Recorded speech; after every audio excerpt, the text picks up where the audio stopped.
Question 2. Determine the equation of each of the following graphs. Okay, so we're doing what we did in question 1, but we're going to do it in reverse.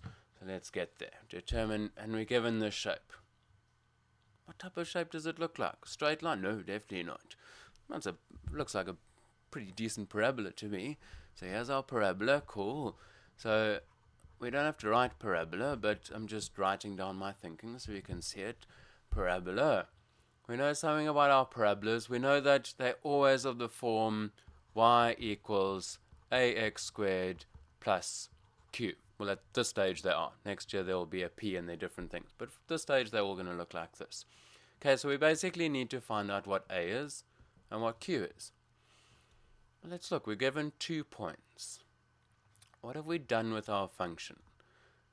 Have we this a value? We can't quite see if it's been stretched, or actually stretching is doing that, if it's been stretched or not.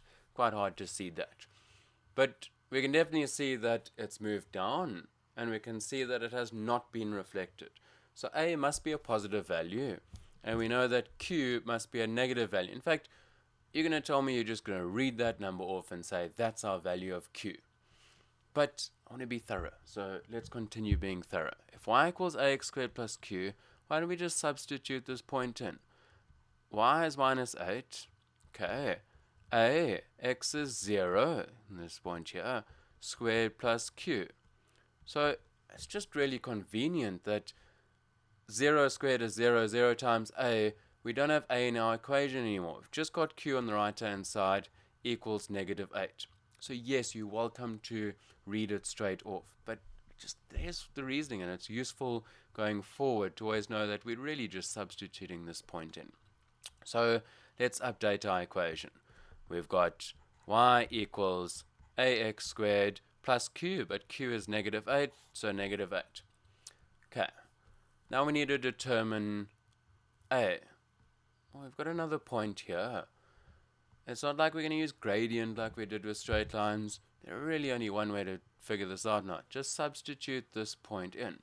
So we've got y. Well, what's our y value? Negative 6 equals a is a. We don't know what it is yet. X in brackets, especially if it's a negative. So we're going to take that x value and square it. What's the x value? It's 2. So 2 minus 8. Great stuff. An equation, one variable. We're going to solve it. So let's just simplify this out a bit. 2 squared is 4. So we've got 4a minus 8.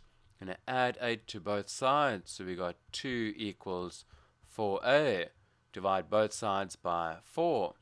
And we get 2 over 4, which I'm going to simplify straight away to be a half. And we're almost done because it's definitely nice just to finish off our question, which said determine the equation.